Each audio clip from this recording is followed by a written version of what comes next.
Bon, ça chauffe côté Bitcoin, là, les institutions, ça fait 4 semaines qu'ils achètent plus que ce qu'ils vendent. Franchement, il y a du très positif sur Bitcoin, malgré un contexte difficile. Bienvenue à bord, c'est Boris, ton expert crypto préféré. Et aujourd'hui, on va voir en quoi Bitcoin peut vraiment tirer son épingle du jeu, malgré, non, comme j'ai dit, des conditions très difficiles. La première news, c'est une news vraiment excellente, vraiment exceptionnelle.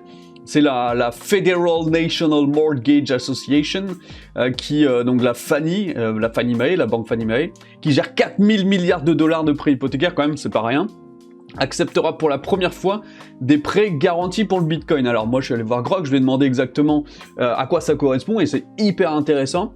Donc je vous fais un petit peu le topo. Tu fais un prêt immobilier classique, 15-30 ans, qui respecte les normes de Fannie Mae, donc l'entreprise.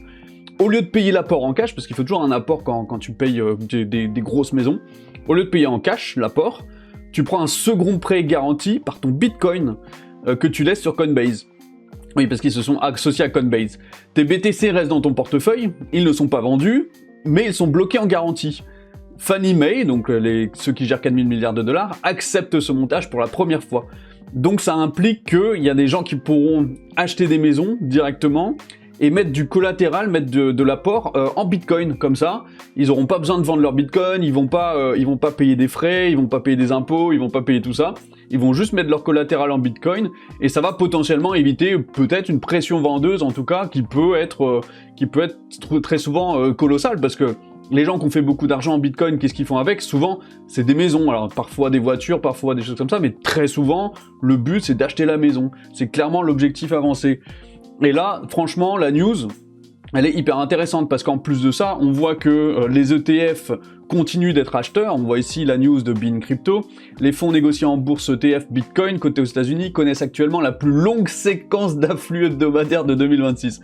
Cela marque une stabilisation significative de l'appétit institutionnel, malgré un contexte macroéconomique mondial volatile. Donc BlackRock stimule la résurgence des ETF Bitcoin sur 4 semaines. Donc pendant 4 semaines, là, ils ont acheté, ils étaient net acheteurs. Et ça, franchement, ça fait plaisir. iShares Trust Bitcoin, voilà, c'est le plus gros de BlackRock, continue de servir de moteur principal dans ce tronçon. Le fonds a représenté environ 1,7 milliard de dollars du total des entrées. C'est colossal. C'est vraiment colossal. Donc sur environ 2 milliards de dollars. C'est exceptionnel ce qui se passe sur Bitcoin. Donc le problème, c'est qu'on a d'un côté les problèmes énergétiques liés à la fermeture de Hormuz, là, du détroit d'Hormuz. Donc il y a un gros problème parce que ça va gonfler le prix de l'énergie, ce qui est pas du tout bon pour les mineurs. En ce moment, on voit les mineurs de Bitcoin qui vendent et ça fait pas plaisir à voir. Mais malgré ça, on a quand même des news positives d'un côté. Donc avec cette balance entre news positives et news négatives, au final, on a un Bitcoin qui quand même se tient. Alors bon, là ces 2 dernières semaines, ça a été assez catastrophique, hein. C'est une chute nette, c'est passé au-dessus des 70 000 à en dessous des 70 000. Donc ça fait un petit peu du mal à voir, surtout que là on n'a pas validé les 70 000. Donc là on est toujours dans un canal entre 75 000 et 50 000. Dans ce canal-là, je pense que moi le 50 000, je le vois arriver en fait.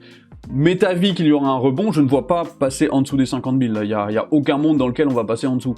Mais on peut latéraliser ici, dans ce canal-là, pendant quelques mois, pendant quelques semaines encore. Donc, la hausse, oui, mais, voilà, et le mais, va falloir attendre un petit peu de faire en sorte que ça souffle, parce qu'avec ce qui se passe au niveau macroéconomique, c'est un peu complexe en ce moment. Donc, va pas falloir s'attendre à un Bitcoin qui monte à 120 000 dans les 3 semaines, ça c'est clair. Mais malgré tout, on voit que toutes ces news positives viennent supporter le cours, supporter le prix. En plus de ça, il y a Stratégie qui continue d'acheter, évidemment, et qui diminue son prix d'achat moyen pendant qu'ils achètent sous les 75 000. Donc ça, c'est toujours intéressant.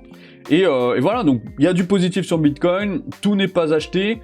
Je pense qu'on est dans une phase d'achat exceptionnelle. Pour tous ceux qui font du DCA, pour tous les gens un petit peu intelligents qui cherchent des timings d'enclenchement de DCA, là pour moi on est dans un timing d'enclenchement de DCA qui est exceptionnel parce que on ira revisiter les 100 000, on ira revisiter l'ATH, ça c'est sûr, vu la trappe à dette que les gouvernements mondiaux dans tous les pays font, c'est évident qu'on va repasser au niveau des ATH, mais la question c'est comment optimiser.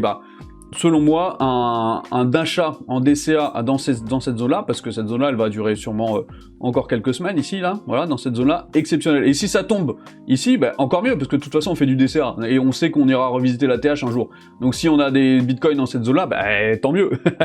Écoutez, qu'est-ce que je peux vous dire de plus? La zone d'achat est exceptionnelle pour les gens qui veulent garder sur du long terme, soit faire une vente quand ça monte en vertical, comme dans cette zone-là, soit une vente plus tard, dans 10, 20, 15, 30 ans, des petites ventes au fur et à mesure pour s'acheter peut-être des maisons, des voitures, des biens, comme ça peut être intéressant. Donc pour moi, Bitcoin actuellement est dans une excellente zone d'achat pour du DCA, jamais de toute façon pour de l'achat brut, tu prends pas 50 000 balles, poum, je mets tout sur Bitcoin et puis on verra ce que ça donne. Non, tu lises toujours ton cours, c'est le plus intelligent qu'il y a à faire dans la crypto.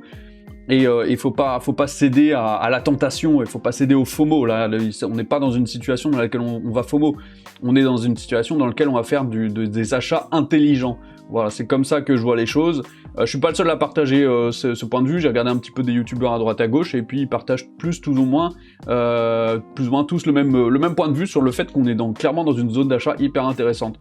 Donc voilà, c'est tout pour aujourd'hui. Si la vidéo vous a plu, n'hésitez surtout pas à vous abonner et à laisser un petit commentaire. C'est très très important les commentaires, et envoyez la vidéo à votre grand-mère. Et sur ce, on se retrouve demain. Allez, ciao ciao, à demain.